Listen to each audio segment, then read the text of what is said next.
All right, we're on lesson number 8 as we walk through the Red Sea Rule. Today we'll be talking about trusting God to deliver in His own unique way. Trusting God to deliver in His own unique way. And over the past 10 or 15 years, you hear so many people talking about deliverance. That's right. And so many different perspectives on deliverance and what that word deliverance means.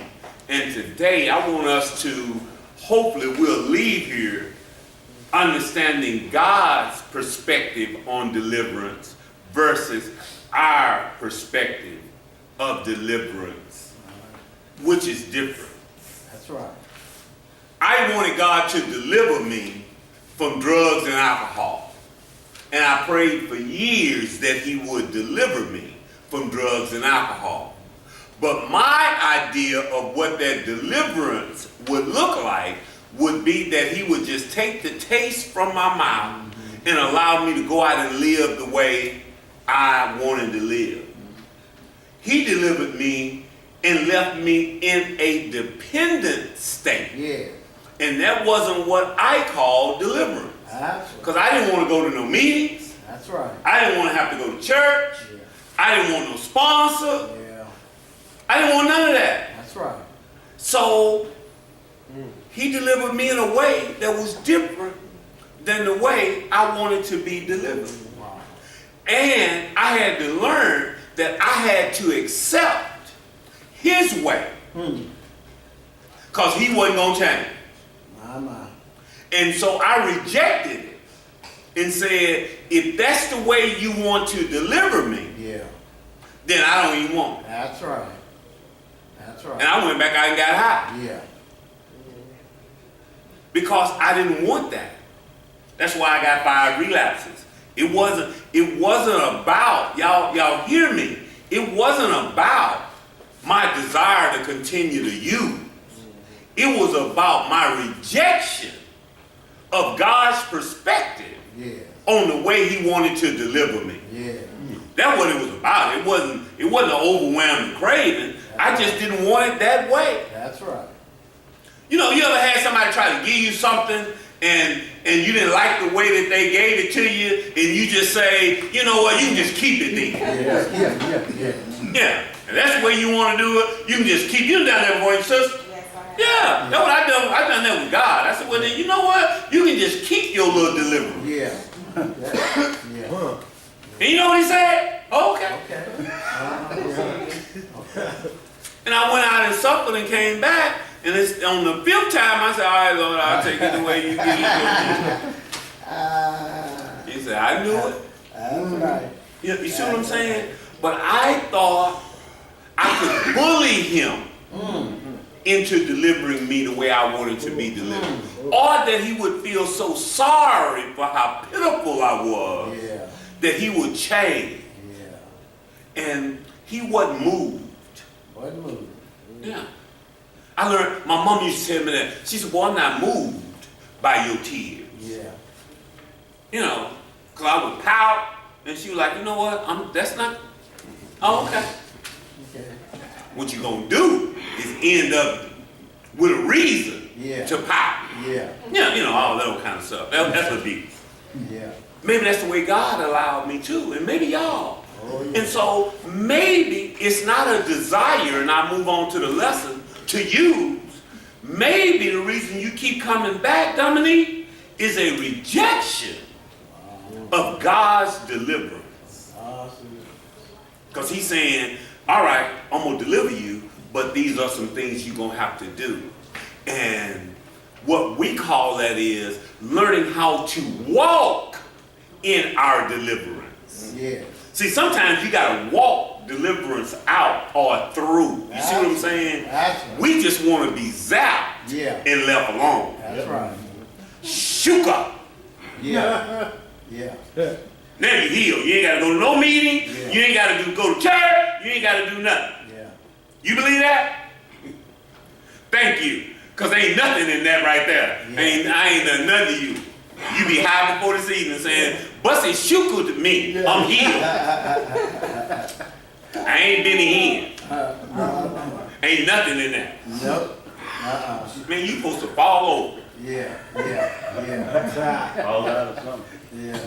I ain't saying that, you know, I ain't getting into the doctrine of that, but I just want you to understand that God's view of deliverance is different than ours. That makes sense? Yeah. And you gotta get that. Let's look at the word, Exodus 14 and 21, and I'll come back to that. Moses stretched out his hand over the sea, and the Lord caused the sea to go back by a strong east wind all that night, and made the sea into dry land, and the waters were divided. So the children of Israel went into the midst of the sea on dry ground, and the waters were a wall to them. And on the right hand, on the right hand, and on their left, on both sides. Sorry about that. First one here, God delivers in his own unique way. Wow. What does the word unique mean? Special. Special? One of a kind. One of a kind? Tailor-made. Tailor-made. Tailor-made. Y'all see that? One of a kind, tailor-made. Somebody else said something else, right? Special. Special. Yeah. So I'll take all those definitions. And so guess what? We want the deliverance, not unique. We want the deliverance that maybe we have seen in somebody else. Yeah. Herman's brother Yeah. that brought him down here, his story that he told, he smoked crack. Yeah. He came down to this church Yeah. on a bicycle, he said. Yeah. Never will forget his story. Yeah. Went down front, they prayed for him. Yeah. He didn't go to no meeting. Nope. He didn't go to treatment. Nope. He can still drink Yep. and didn't go back to crack. I said, Lord, that's it right there. That's it right there. That's the one I That's want. the one I want. That's the one I want. That's right. That's That's what I want. That's what I want. Name drives a Benz. Take me from the bicycle, Lord, to a Mercedes Benz. Yeah. Let me make hundreds of thousands of dollars. Yeah. I want to be that brother. That's it. And God said, no, I got a unique deliverance for you. Yeah. And I didn't like that. Yeah. Because I was going to force upon him my plan. And I believe that's y'all problem. Because it was definitely mine. Yeah. I had an idea of the way I wanted to be delivered. That's right. And it was different. That's right. I said, Lord, if you can split seas, you can deliver me that way. Yeah. And he's like, no, that's not the way. That's not my plan for you. That's right. And some of us, y'all, we're at a turning point of whether or not you're going to accept God's way or you going to just keep doing what you're doing. Wow. And let me say it this way again.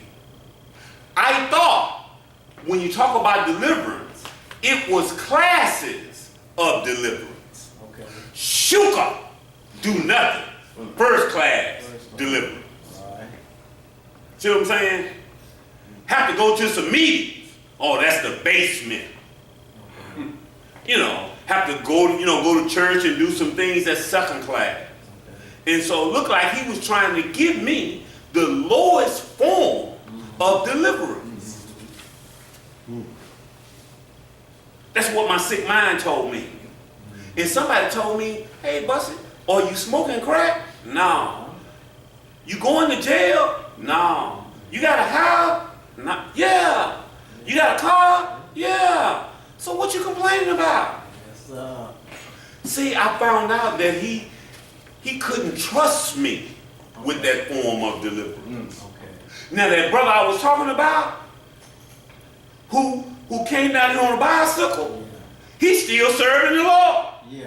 That's how I met him. Yeah. Serving the Lord. Yeah. Because God could trust him with that deliverance, Yeah. and he was still going to do it. Yeah. He had to keep his foot on my neck. That's right. That's right. So it wasn't about God's power. Right. It was about his ability to trust me. Trust me. That's right. That's right. Yeah. So I wanted to put it off on him. Yeah. And really, it was about me. I mean. Yeah. He said, this is what happened. He said, if I delivered you that way, would you serve me? What you say? Mm-hmm. Wow. I didn't think he know me that well, Tanika. You know what I said? Sure. Yeah. And he gave me that face you give me. Yeah. Come on, man. Come on. Yeah. You know how I know? Because every time you done got clean, you wouldn't go to church, you wouldn't go to meeting, you done prove yourself unfaithful. That's right. That's right. And y'all are me. Because every time y'all are free, y'all don't serve. Yep. That's So right. maybe you ought to stop expecting. Fix my camera. That leg right there. Quickly. Yeah. Pull it. Oh, yeah. Put it down. All right. That his specialty, people ask, does God still deliver like he did in the Old Testament? Yes, absolutely. But we must have God's perspective on deliverance. You got to look through the thing. Make sure you're turned it. It's straight now. All right. So, check this out. People ask all the time, do God still split seas? Does God still raise from the dead? Yes. It just look different. Yeah. If you get clean, this is what my first spiritual advisor told me. He said, Obie, you getting clean is equivalent to the Red Sea split. Yeah. You know, but I was looking for those big, miraculous Yeah. ways that was like that. But today, it don't look that way, y'all. That's right. It doesn't. We're looking for something different. Yeah. And you getting clean, that's a miracle. Yeah. The literature says any day an addict is clean for one day, it's a miracle. So he still delivers and he still does miraculous things. You getting clean would be miraculous. That's right. Because you and everybody who know you done gave up. That's right. I tell people all the time, this way, nobody expects you to get clean. Right. It's a lot of people hope that you get clean. That's right. But they ain't expect it. That's right. They just hope that you get clean. Yeah. Now, after you stay clean for a while, that hope turns into expectancy again. You get it back. Yeah. See, ain't nobody hoping that Obie stay clean. That's right. That's right. Everybody who know me expects me to stay clean. That's right. You know, my wife don't sit around every other week hoping that I come home with my paycheck. Right. Right. That's just expect Specs. me to come home with my paycheck. That's right. She ain't hoping it. That's right. You see what I'm saying? When my kids call me begging for money, they ain't hoping I have some. Right. They're expecting me to do it. Yeah. Yeah. And you'll get that back. Got it? Got it. For he does not always view things as we do. We must view God's deliverance not by emotional reflex or human standards or even common sense, but by biblical truth. We gotta, see, a lot of times when we think about stuff from the Bible, we have our earthly mindset about who God is and what he does. And we don't get into the Word of God to line it up with Scripture, biblical truth. You see what I'm saying? And God doesn't work outside of his Word. That's where we get in trouble. We start asking God to do things that's not in his nature or character to do.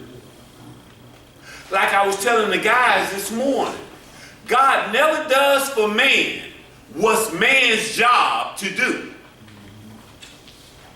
He don't do that. God ain't going to get you clean and keep you clean without you involved. That's right. At this point, he's opened up. He split the Red Sea for you. You got to walk through it. Yes. What that look like? Going to meetings, serving in church, working your steps. If you don't do that, then you go back and you. That's biblical truth. Yeah. Last month when I taught Kingdom Man, he told that man in James 5:17 that had been, around 15 in James 5. He said, pick up your bed and walk. He gave that man something to do. He spoke to that man and he gave that man something to do. If that man wouldn't have got up and picked up his bed, he wouldn't have walked. That's right. You see what I'm saying? And so we think that God is going to do it all. No, it's a part for you to do. That's right. That's right. And you got to, Apostle Paul said when he asked for the thorn to be removed from his side, he asked 3 times. And when you get on down there in Corinthians, he said, you know what? I don't count this as robbery because he didn't remove it from him. And he explained why. He said that this was a buffer to keep him humble or to keep him dependent. Yeah. But he just wanted to be removed. And he told him 3 times, no, man. That's right. But he said, my grace is sufficient and made perfect in the time of weakness or trouble. Right? Mm-hmm. And so that's it. That's Paul right. had something that he had to do. Yeah. Deliverance all the time don't come when you don't do nothing. So do your part. In the big book I call Synonymous, on page 452 in the 3rd edition, it says, I never expect God to do something for me. Rather, I do what's in front of me to be done, and I leave the results up to him. That means that I have a part in it, and he has a part in it. Yeah. Got it? That's right. And a lot of times we sitting around expecting God to do it all, and that's why we don't get it. But does he deliver? Absolutely. But you got a part in it, Dominique. That's right. 2 Timothy 4:18 says this. He said, the Lord will deliver me from every work and preserve me for his heavenly kingdom. To him be the glory forever. See, we like to quote that. Right? But what we don't understand was that after Paul said that, his head was cut off. He was killed. He said that from jail. And God delivered him. Yes, he did. But probably not in the way Right. he was expecting. Right. His deliverance came through his head getting cut off and him going on the globe. That's right. Is that deliverance? You said no? I'm sorry, I missed it, yes, sir. Yeah. Okay. Because we'll turn around and say, absent in the body is present with the Lord, right? That's right. So he just brought him home. Brought him on. But he didn't spare him from an ugly death. No, he didn't. See, we think deliverance is God delivering us from everything ugly. Oh, my. And that's not what deliverance is all the time, y'all. That's right. Most of the ugly stuff, I'll say all, is what I self-imposed upon myself. But now that I am free, God uses that so that I can minister to others. Yeah. You see what I'm saying? It helps me. Even the stupidity, the stuff that he let me go through, all of that. Because Romans 8:28 says that everything works together for the good of those who love the Lord and who's called according to his purpose. So all of that, the stuff that he allowed me to go through and the stuff that I went through because my head was just hard, he can use all of that for his glory. For you and me. That make sense? Yes, sir. Turn over. Number 1, it says, after Paul asked for deliverance, he was killed and his head was cut off. His earthly pain was over. There was no more jail for him. He was with God. So he delivered him. You know, I was talking to a sister. Her sister had been in the hospital for a while. One of the deaconesses. And she said, Bussey, God delivered my sister. He answered my prayer. Wow. I said, what happened? He said, she died last night. Wow. She said, I prayed because she was in a state where it didn't look like she was going to get no better. And she said, I didn't want her to suffer like that. Yeah. So I said, Lord, I know she know you. Call her home. And that sister called, her sister dying, deliverance, and answered the prayer. That's a different perspective, isn't it? Yes. She said, I didn't go praying that, she be healed. Just call her home. I'm like, wow, okay. My mother-in-law died in December. And she had 2 brain aneurysm surgeries. And she said she didn't want to be in a dependent state. And God called her home. She had been functioning. She was fine. Matter of fact, she was here for Thanksgiving.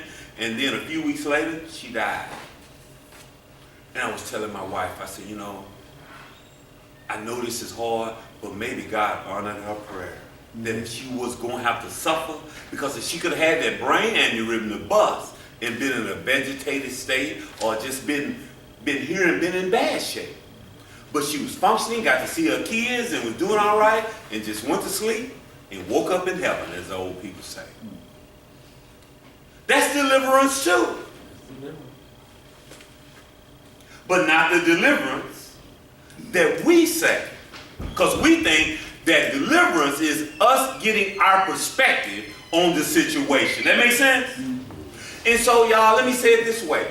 What if God's deliverance for you is that you got to go to meetings, that you got to serve Him, you got to go to church, that you got to help somebody? I was just telling a brother, I said, dude, you're not working the program because you're not doing H&I, you're not going to hospitals and institutions. You're sitting in church, but you're not working in church.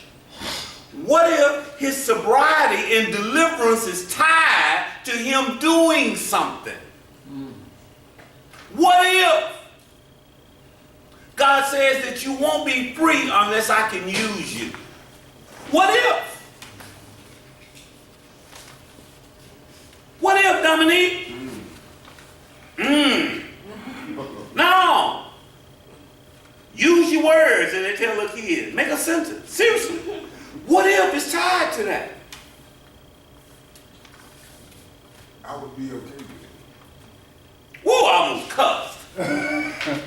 Bull crap. You know how I know that? I done told you that 3 times, and you ain't done nothing. You know why? Because you ain't all right with that. And guess what, y'all? We can't wait God out. He will leave you right where you are. Because He's not a God of time. In Exodus chapter 4, one of the hardest scriptures for me to understand, God just showed up in a burning bush to Moses and said, I've heard the cries of my people. Like they just started crying yesterday. But if you know the word of God, they've been crying for 400 years. That lets you know that God ain't about time. So guess what? He'll leave you like this and you be 70 and He'll still be waiting. And guess what? Then you come out and go to work and He'll be just as happy. The angels in heaven will be rejoicing just like you done it at 19. We are worried about time. God ain't worried about time. My fear was that I would grow old and be still stuck in my addiction. That was my fear. I came here at 28 and I said, let me get clean. I'm just 56 years old, but I got almost 26 years clean. So I let you know that, I started a little early. And that was what I wanted. And my second one, my fear was that I would die in jail. Just had a brother from this fellowship, not trying to scare y'all, it's just true. His family texted me Thursday. Say he died in prison. 4 years ago, I went and testified for him to try to keep him from going to jail. But he went back to prison. This week, he died in prison. That has to be a tough place to be deathly sick. Because, you know, they don't see about you very well in TDC. You know, and that must have been miserable. And he died like that. But he came through this program about 4 or 5 times. Smart, articulate, knew the Word of God, knew the literature backwards and forwards, but he just wouldn't do the program. He wouldn't do it. And you know what? And he came through the first time. Pastor Parker was the pastor. So I believe he came through, must have been 93 or 94. This 2018. So I knew that brother 25, 26 years. And I watched him struggle the whole time. And he wouldn't do it. And guess what? God allowed all of those things to happen. So, what if your deliverance is what I said? What if you got to do something that you don't want to do? Like work the program. It ain't like it's ugly stuff. He ain't saying bust bricks. He's just saying do the program. Go to some meetings. Sponsor somebody. Help somebody. It ain't about you. I wanted to be delivered to do what I wanted to do, my way. The first time I went and spoke at a church, and I shouted to people, I said, I am living my nightmare. That ain't a good way to open a speech up in a church. They're like, what do you mean? I said, this is the worst thing could happen to a cool guy like me, that I'd be standing up in somebody's church teaching. This wasn't my plan. I'm supposed to be still coming to on a Sunday morning, because I've been out on Saturday night doing some things. That's what I wanted to be free to go and do. Not to be doing that. It's Saturday and the sun is shining.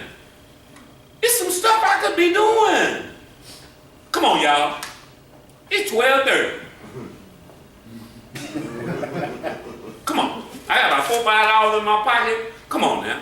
That wasn't my plan to be spending on a Saturday. And I'd be back here in the morning at 10 o'clock for church. My whole weekend. Wasn't my plan. I bet it wasn't your plan either when you came here. Right? That's right. So now God deliver me so that I can go and do some things. When the Williams say dip it and do it, I don't know exactly what that means, but it sounds good. What that means, Shanika, dipping in and doing it. Doing what you do, doing whatever. But not this. No. No, I ain't dipping in and doing it. Well, I would consider you are, yeah. But not that kind of dipping in and doing it. Dipping and doing the program. Oh, okay. Oh, okay. Yeah, okay. See how she fixed that? Like, no. That's one of our things, y'all. We talked about this in Relapse and Recovery in a text I'm hearing. It says that this program will become monotonous, meaningless, and boring. And the reason we can't stay clean is because we are addicted to excitement and chaos. And sobriety is just routine. And we're not used to routine. We're used to chaos and excitement. You know, I could be in the gambling shack, people arguing, fussing, and fighting, and cussing, and shooting, and go to sleep. You know, my wife said, why you gotta have the radio on when you sleep? I need some racket. So how you gonna listen to that and go to sleep? I'm sorry, baby. I need to hear some. She said, at least listen to something. I don't want to hear the news, CNN, and all that kind of stuff while I sleep. Because my mind. I'm used to chaos. Half of y'all, no, not half, 90% of y'all got Transodol at home, and y'all have to take 2 pills to sleep tonight. Y'all ain't on camera, just raise your hand. Know them sisters on that stuff. They come there, well, I took my medicine too late last night and I can't wake up. You gotta take it on schedule too. If you take it too late,